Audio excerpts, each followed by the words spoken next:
자, 오늘 우리가 함께 어, 난, 나눌 말씀은 가정교회 특징인데, 우리가 이 사도행전은 굉장히 중요한 사건을 다루는데 어떤 사건이냐?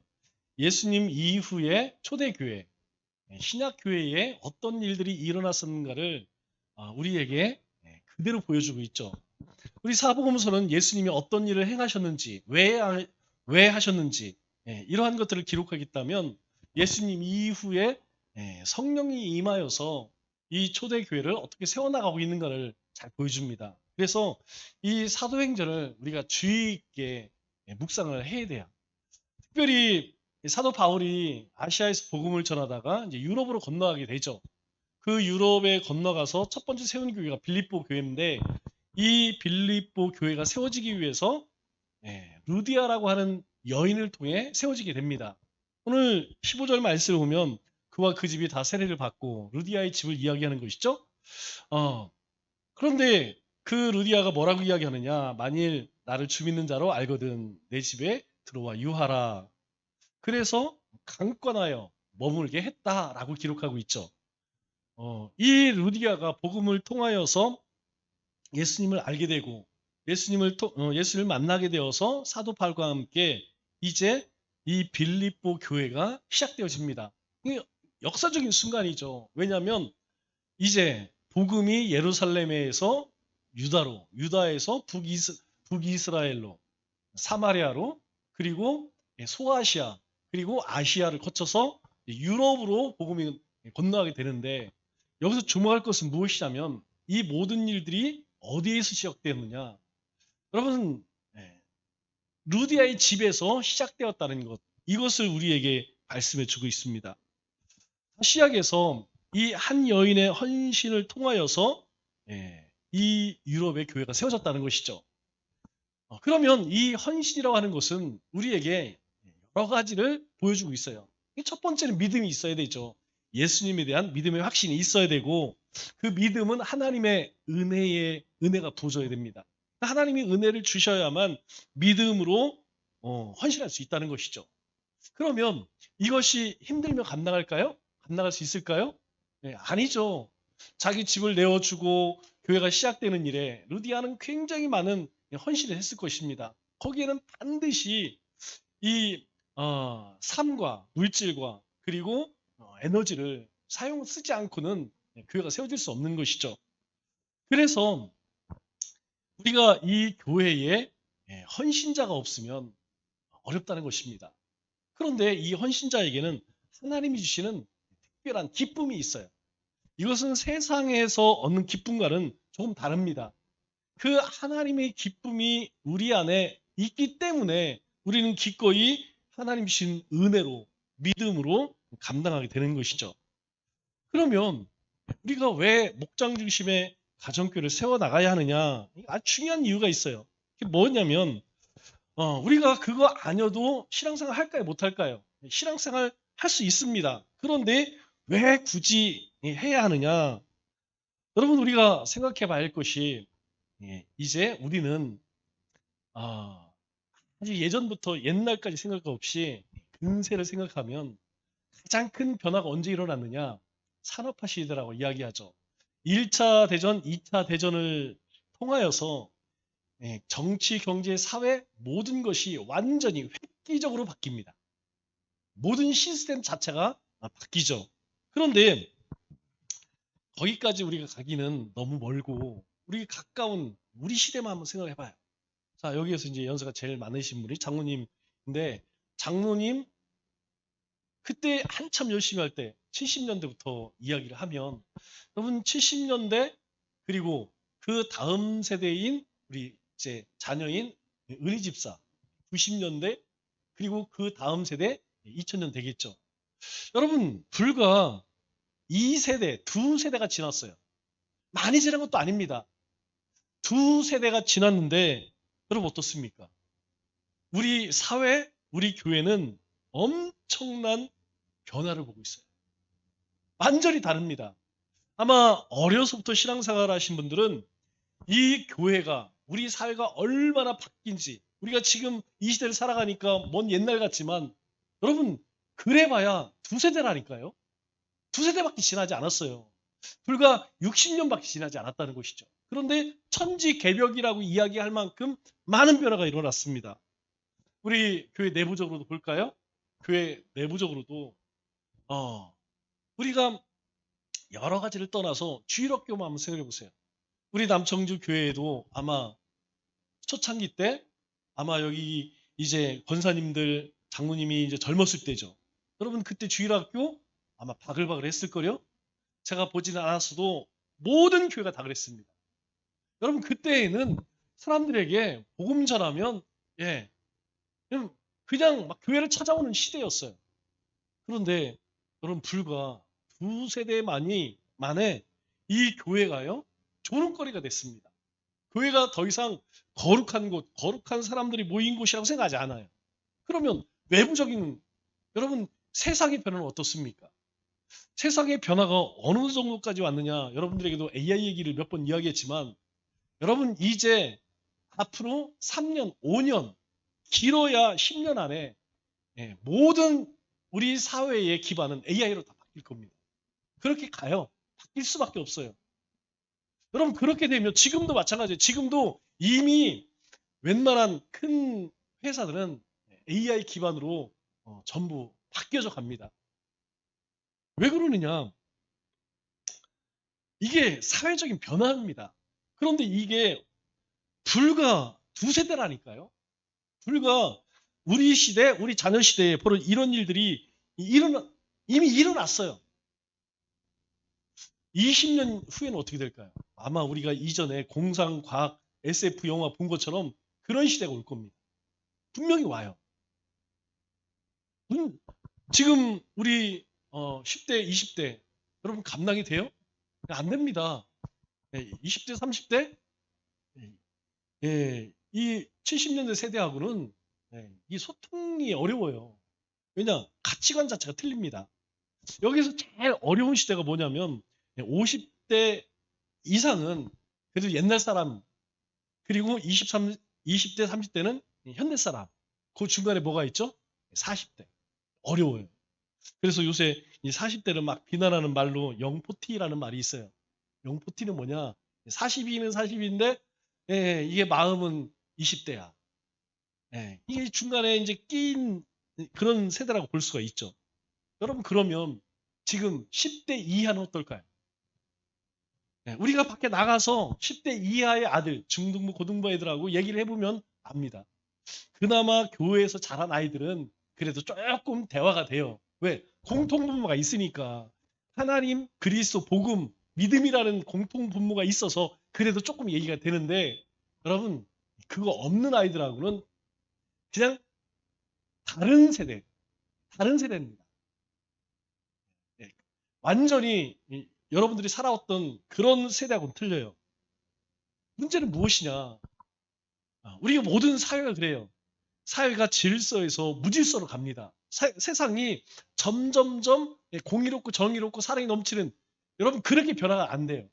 우리가 1차 대전 이후로 전 세계의 모든 나라들은 무질서로 그렇게 발전해 가죠. 우리 잘 알고 있는 디모데후서 3장 1절로 5절 말씀 이거 보이십니까? 없으면 성경 한번 찾아보세요. 성경 찾아서 같이 한번 읽어보겠습니다. 잘 안 보이죠? 같이 읽겠습니다. 시작. 내가 이것을 알라. 말세에 고통하는 때가 이르느니 사람들은 자기를 사랑하며 돈을 사랑하며 자긍하며 교만하며 회방하며 부모를 거역하며 감사치 아니하며 거룩하지 아니하며 부정하며 원통함을 풀지 아니하며 참소하며 절제하지 못하며 사나우며 선한 것을 좋아하지 아니하며 배반하며 팔며 조급하며 자고하며 쾌락을 사랑하기를 하나님 사랑하는 것보다 더하여 경건의 모양은 있으나 경건의 능력은 부인하는 자니 이 같은 자에게서 내가 돌아서라. 여러분 2000년 전에 사도 바울이 디모데에게 쓴 편지입니다. 마지막 우리가 오늘 우리 찬양 집사님이 말씀을 깊이 묵상하세요. 어제 우리 말씀을 나눌 때에 첫 번째 이야기했던 것이 그거예요. 은혜와 긍휼과 평화. 여러분 사도 바울이 자기소개할 때 나는 하나님의 종, 하나님의 약속에 따라서 사도된 나 바울은 아들 디모데에게 이렇게 이야기를 하죠. 여러분 2000년 전에 쓰여진 이 성경이요. 이 말씀 가운데 이 말세 고통당하는 때에 일어날 일들 지금 이 시대에 여기에 나열된 것 중에 이루어지지 않은 것 이것은 아직 해당 안 돼. 여러분 그게 있을까요? 없습니다. 지금 이 시대가요. 자기를 사랑하고 돈을 사랑하고 자긍하며 교만하고 부모를 거역하며 감사치 아니하고 거룩하지 지금 이 시대가 이렇다니까요. 여기에 나오는 모든 것이 지금 이 시대 왜 이게 중요하냐. 성경이 말씀하고 있는 것이 이제 완전히 우리 가운데 현실화되고 있다는 거예요. 그러면 현대교회의 가장 큰 위기는 뭐냐. 여러분 현대교회의 가장 큰 위기의 시작은 에큐메니칼 운동이라고 그랬죠. 우리가 기독교 역사에서 큰 줄기 세 가지를 꼭 기억해야 됩니다. 첫째는 기독 공인, 그리고 종교개혁, 그리고 에큐메니칼 운동. 이 세 가지 운동 이후에 교회는 급속하게 쇠락하기 시작했다는 것이죠. 이 에큐메니칼 운동의 가장 앞장선 게 WCC예요. 세계 기독교 협의회, 우리가 보통 WCC라고 이야기를 하죠. 그런데 더 큰 문제는 이 WCC가 이제 사람들 가운데 여기는 문제가 있어 비판이 많아요. 그러니까 그 색깔을 옷을 싹 바꿔 입은 게 뭐냐? 바로 WEA. 이름도 더 세련됐어. 세계 복음주의 연맹 이렇게 만들었어. 세계 기독교 협의회에서 이제 욕을 많이 먹으니까 뭘로 바꿨느냐? WEA. 그래서 우리는 순수한 복음을 강조하고 선교를 강조하고 뭐 그래요. 그런데 이들의 모양은 여러분 이름만 바뀌었지 똑같다는 거예요. 하나같이 주장하는 게 뭐냐? 에큐메니칼. 에큐메니칼이 뭐라고 그랬어요? 교회 통합. 교회 통합을 강조합니다. 교회 통합을 강조한다는 건 뭐냐면 다양성 속의 일치.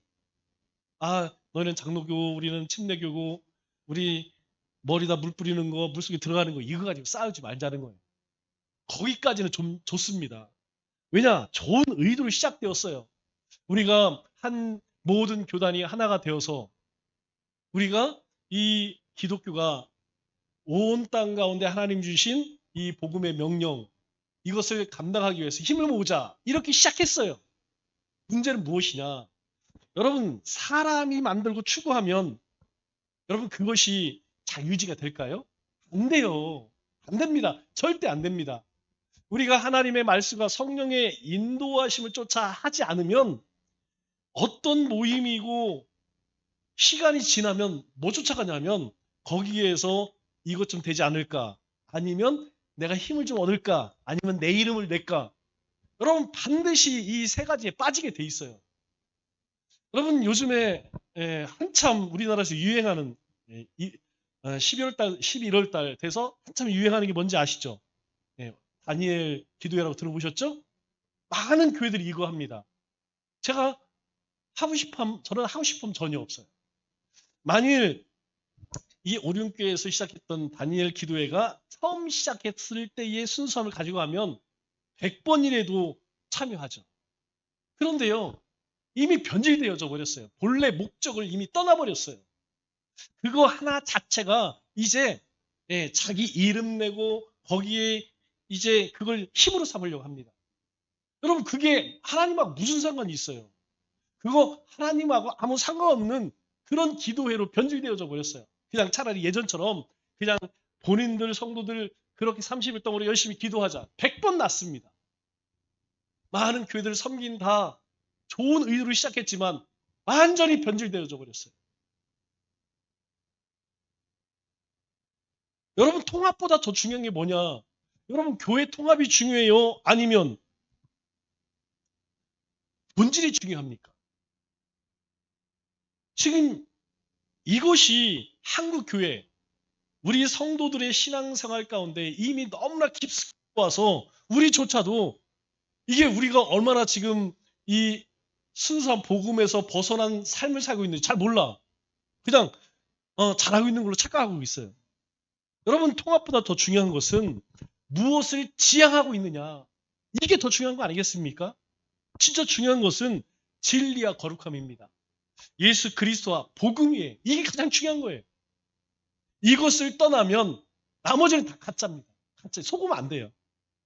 그런데 사탄은요, 집요하게 이런 인본주의, 자유주의 신앙을 파고들고 역사합니다. 사람이 조금만 하나님 자리에 서기를 원하면 어떤 사람이든 단체든 변질시킨다니까요. 엊그저께 11월 31일이 종교개혁 508주년 되는 날. 1517년 10월 31일 날 종교개혁이 일어났어요. 508년 됐습니다. 그러면 무엇으로부터 종교개혁 했습니까? 바로 인본주의와 자유주의. 여러분, 그 실체가 뭐였냐면 카톨릭이에요. 카톨릭의 가장 큰 문제는 뭐냐? 하나님 위치에 교황이 앉아 있다는 것. 그리고 하나님 말씀 대신 교황의 말이 하나님 말씀보다 더 우위에 있다는 거예요. 성경 무시한다는 거예요. 하나님의 권위를. 여러분, 그래서 지금도 가장 큰 문제가 그거예요. 천주교는 뭐냐? 여러분, 인본주의와 자본주의의 산실입니다. 우리가 이걸 분명히 알아야 돼요. 아시아에서 이 천주교가 이 교회 타락의 원흉이에요, 원흉. 종교개혁, 이곳으로부터, 이 카톨릭의 가장 큰 이것으로부터 우리가 개혁하자. 그렇게 해서 시작된 거 아니겠어요? 그런데 그 발판이 됐던 게, 그 도화선이 된 게 면죄부 아니겠습니까? 면죄부가 왜 문제가 될까요?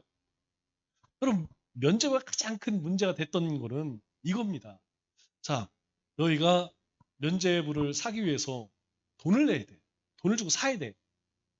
아니, 사면 좋죠. 돈 있는 사람은 살 수 있어요. 그럼 못 사는 사람은, 가난한 사람은 살 수가 없어요. 그렇기 때문에 복음이 어느 날부터 특정인들의 종교가 돼버리는 거예요. 없는 사람들은 이제 하나님의 은혜도 받을 수가 없어. 이렇게 이 카톨릭이 변질시켜버린 거죠. 그래서 이 종교개혁 히치플레이가 뭐예요? 우리가 다 알고 있는 5대 솔라. 5대 솔라가 뭐예요? 오직 성경, 오직 그리스도, 오직 은혜, 오직 믿음, 오직 하나님께 영광.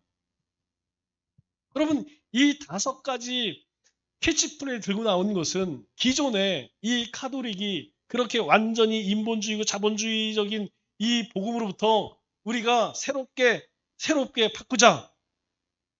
그런데 문제는 무엇이냐? 이 에큐메니칼 운동을 통해서 종교개혁의 의미를 싸그리 잊어버렸어요.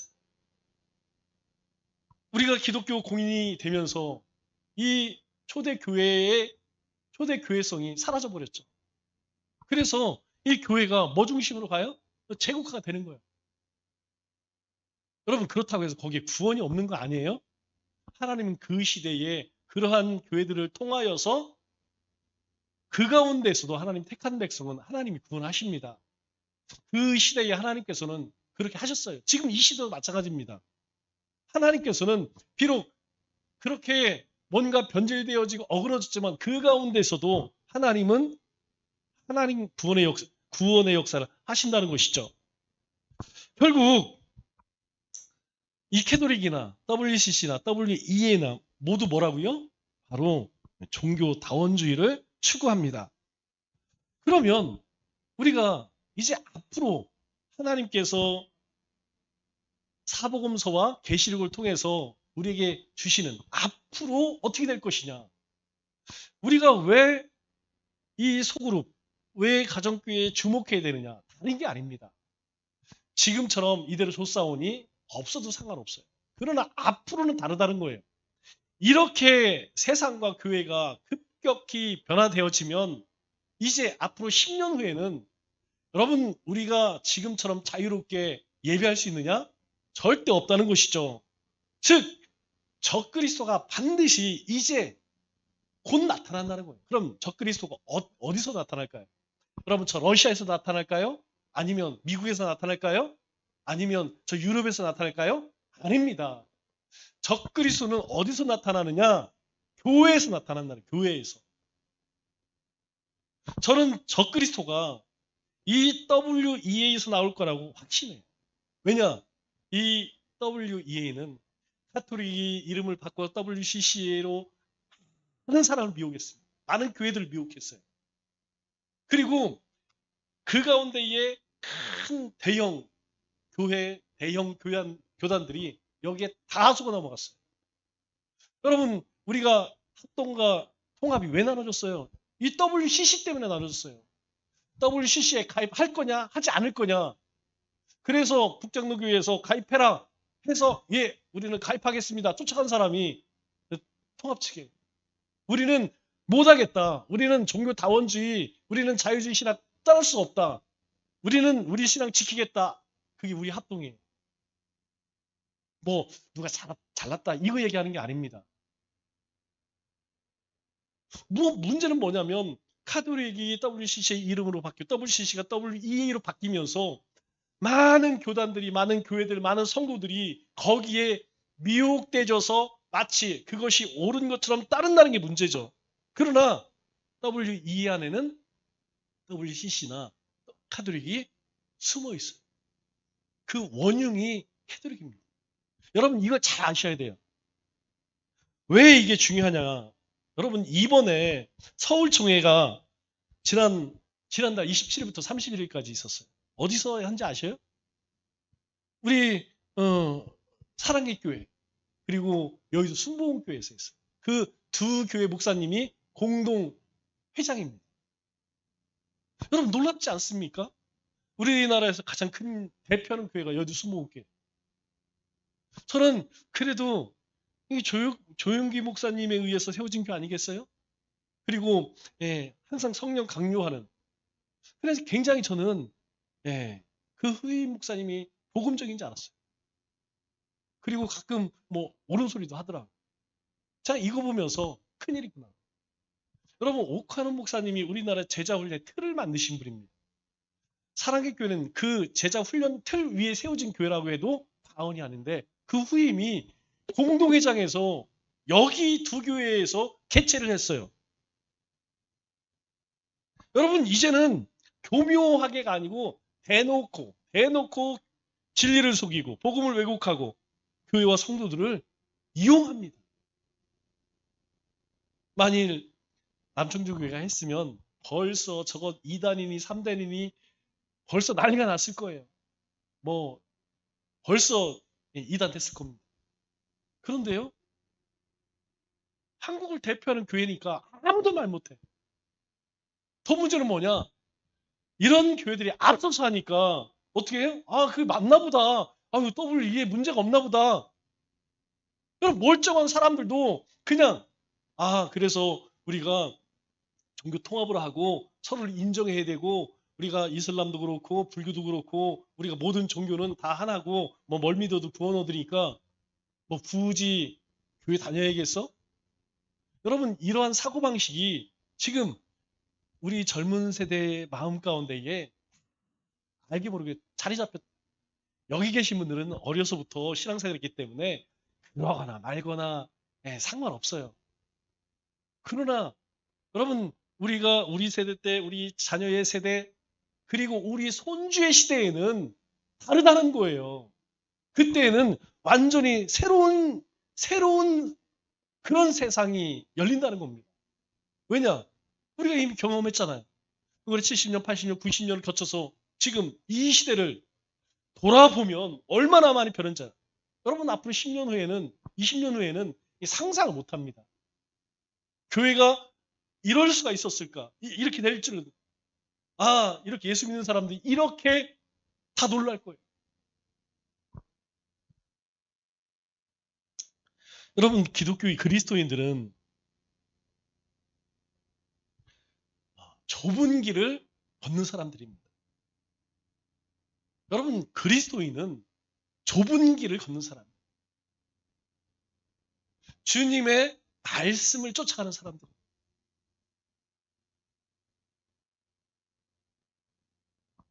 그런데 이제는요, 이단들조차도 이단 속이지 숨지 않습니다.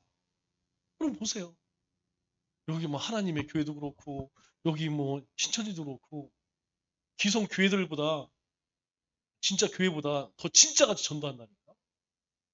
이제는요, 캐톨릭도 WCWEA도요, 더 이상 뭐 숨고, 우리가 대놓고 이야기를 해요.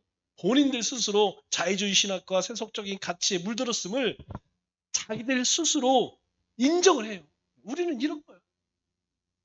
그런데 문제는 그거에 대해서 교회들이, 현대 교회들이, 한국 교회들이, 성도들이 경계를 하지 않아요.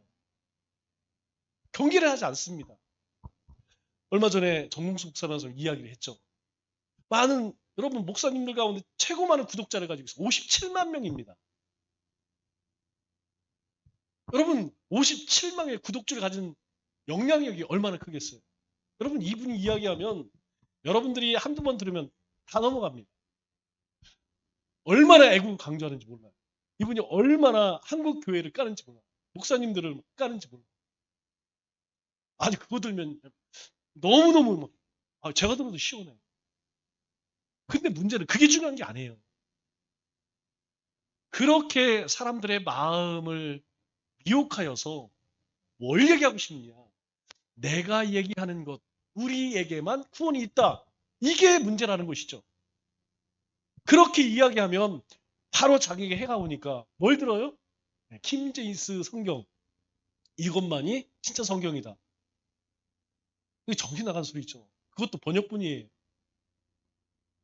신킴 제임스라고 하는 왕이 흥정력이라고 그래요. 하나님을 너무 사랑해서 돈을 많이 들여서 신학자를 불러서 야 성경을 너희가 한번 해석해봐라. 그래서 나온 것이 흠정력입니다. 킹제임스 버전이에요. 그거나 우리가 보고 있는 개역 개정편이랑 여러분 똑같이 번역판이에요. 그런데 우리가 보는 성경에는 구원이 없대. 그럼 마귀가 준 성경이래. 결국 하고 싶은 얘기는 그건데 그거 얘기하면 바로 들키니까 뭘 드러나요? 예, 사람들에게 먹히는. 그래서 사람들 마음을 뺏어갖고 그들 마음 가운데에 거기에 댓글 다는 거 보세요. 목사님이 하시는 말씀이 들립니다.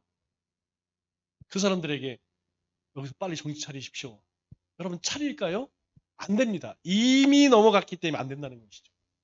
이 잘못된 이 거짓 교리에 한번 물게 되면 여러분 못 나옵니다. 불행한 것은 한국 다수의 교회들이 지금 이 자유주의 신학과 세속적 가치에 연루되어 있다는 거예요. 여러분 우리 주변에서도 몇 마디만 나눠보면요. 금방 알아요. 여러분 왜 전도할까요? 왜 교회 건축할까요? 여러분 우리가 그 이면에 목적을 잘 들여다 봐야 돼요. 늘 말씀드리지만 이 자리에 3분의 70% 그래서 우리가 예배드릴 환경이 안 되면 무슨 수를 써도 교회 건축해야 됩니다. 그런데 그렇게 해서 건축하나요? 우리 가까운 우리 이웃교회가 왜 어려움을 당할까요? 여러분 그게 불행이 아닙니다. 120억 들여서 지금 건축하다가 중단된 게 그 교회를 담임하시는 분에게는 축복이에요. 그걸 이거 정말 교회 위기다 이렇게 생각하면 안 됩니다. 왜 하나님께서 멈추셨을까? 왜 무슨 의도로 시작했는지 이걸 잘 들여다봐야 된다는 것이죠. 여러분 복음을 전하는 일도 마찬가지고 낮에 말씀드렸던 찬양도 마찬가지고 기도도 마찬가지예요. 왜 우리가 무슨 기도를 하고 있는가? 왜 찬양을 하고 있는가? 여러분 우리가 그 하나님과 하나님이 행하신 구원에 이것 없이 그냥 노래 부르는 이게 무슨 의미가 있겠습니까? 내 소원을 이루어 주십시오. 비나이다 비나이다. 이런 기도 무슨 의미가 있냐 이거. 교회를 성장시키기 위해서 전도하는 것이 하나님 나라에 무슨 의미가 있냐는 거예요. 영혼 사랑 없는 전도는 의미가 없는 거예요. 그러니까 불신령은 전도 안 하려고 합니다. 어떤 전도예요? 예, 다른 교회 신앙생활 잘하는 사람들 그런 사람들 끌어모으려고 하죠. 왜? 목적이 그거니까. 여러분, 이것이 이미 이 한국교회와 성도들이 뭐의 영향을 받았다는 거예요? 이 에큐메니칼의 영향을 받고 있다는 거예요. WCCW의 카톨릭이 주장하는 이 세속적인 가치에 이미 많은 교회들과 성도들이 여기에 함몰되어 있다는 거예요. 그러면서도 몰랍니다. 그러면서 대의명분은 뭐라고 그래요? 하나님의 영광을 위해서. 좋은 말은 다 갖다 붙여요. 그런데 그 이면은요, 시커먼 마음을 가지고 있는 것이죠. 그리스도인은 세상과 타협할 수 있을까요? 세속적 가치와 타협할 수 있을까요? 안 됩니다. 그럴 수가 없는 것이에요. 그래서 우리가 미래를 준비해야 한다는 것이죠. 여러분, 미래를 준비할 때에 반드시 여러분들도 순교의 마음을 가지세요. 내가 예수님 믿어서 축복을 누리고 자손 잘 되고, 여러분, 이미 그런 시대가 아니에요. 여러분, 이 시대에는 이제 여러분, 우리 초대교회 성도들, 여러분, 이들이 어떻게 죽임을 당했어요? 절두산에 갈 때마다 이 외국인 선교자 절두산에 있죠? 여러분, 그 목사님들이, 그 선교사들이 와서 그렇게 비참하게 죽어가고 또 그 선교사님을 통해서 복음을 받았던 이 수많은 우리나라 이 초대 성도들의, 여러분, 이들은요, 목숨을 걸고 신앙생활했어요. 그냥 죽는 겁니다. 그냥 죽는 게 아니고 온갖 시련, 온갖 고문 다 당해서 정말 비참하게, 만일 우리가 이 시대에 그러한 마음을 갖지 않는다면 우리 신앙 다 무너집니다. 우리 당회 때 제가 잠깐 명성교회 추수감사절 이야기를 했어요. 저는 제 관점입니다. 오늘 7시에 일부 예배를 드리더라고요. 앞에 뭐 이렇게 이제 뭐 과일 갖다 놓고 하는 거 데코죠? 몇 천만 원 될 것 같아요. 몇 천만 원. 그냥 간소하게 하되 그 비용을 그냥 좀 어려운 교회나 아니면 우리 사회에서 요즘에 많이 하더구만요. 대통령도 뭐 저기 이태원 뭐 거기 얘기도 언급하고, 차라리 그런 비용을 조금 우리 사회 약자나 소외된 자들, 그것도 싫다고 하면 조금 어려운 교회, 뭐 우리 교단까지는 필요 없이 그 교단, 그 교단 교회에 정말 시골에 어려운 그 정도 비용이면 제가 볼 때에는 적어도 10군데, 20군데 교회 차를 사줄 수 있을 거예요. 1년 세를 내줄 수 있을 거예요. 제 생각입니다. 그게 무슨 의미가 있겠어요? 그 많은 비용 들어서 그게 무슨 의미가 있겠어요? 저는 그런 생각이 들어요. 그런데 그게 중요합니다. 그들에게. 왜? 성도들에게 보여줘야 하니까. 보여줘야지 또 성도들이 또 그만큼 하니까. 여러분, 하나님 앞에 갔을 때에 칭찬받을 수 있을까요? 저는 그렇게 칭찬받을 일이 아니라고 생각해요. 추수감사절의 의미가 무엇입니까? 하나님이 나에게 베푸신 은혜를 돌이켜보는 거 아니겠어요? 그 감사하는 거 아니겠어요? 여러분, 우리끼리 그게 무슨 감사겠어요? 우리 이웃들과 함께 하지 않는 추수감사절 무슨 의미가 있겠어요? 그렇기 때문에 여러분, 우리가 이 시대를 사는 우리가 순교 각오해야 합니다. 우리가 가정교회를 준비하고 또 체계하려는 것은 다른 게 아니에요. 미래를 준비하는 거예요. 이제 곧 다가올 이 환란의 때를 준비하는 겁니다. 여러분, 적어도 20년 안에 여러분 이제 교회에 이렇게 못 모여요. 못 모입니다. 이렇게 대놓고 어려워요. 이미 우리는 코로나 때 경험했어요. 이미 사단은요, 어떻게 교회를 핸들링할지, 어떻게 핍박할지 이제 길을 터놨어요. 분명히 누군가는 할 겁니다. 여러분, 그때에는 우리가 이렇게 작은 소그룹으로 목장으로 모이지 않으면 이제 예배가 불가능한 시대가 곧 온다니까요. 먼 미래가 아닙니다. 저도 하나님 앞에 야, 적어도 그런 시대는 안 오겠지 라고 생각했는데 최근 2, 3년의 변화를 보면서 이거 내가 주님 부르심 받기 전에 이런 일 당하겠구나. 그 생각이 들어요. 그러면 우리가 그거 준비해야 되지 않겠습니까? 초대교회는, 여러분, 초대교회는 이 신약교회, 가정교회는요, 지금 이 시대보다 수십, 수백 배의 핍박과 환란 속에 300년을 견뎠습니다. 300년을 견뎠다니까요. 콘스탄틴 대제의에서 기독교 공인이 되기까지 그리스도인들이 땅 속에 불 파서 그 속에서 모여 예배드리고 가정에서 몰래 모여서 그렇게 신앙을 예배를 드리고 복음을 전하고 거기서 훈련을 했어요. 여러분, 그 힘이 어디 있을까? 우리가 이거 준비해야 됩니다.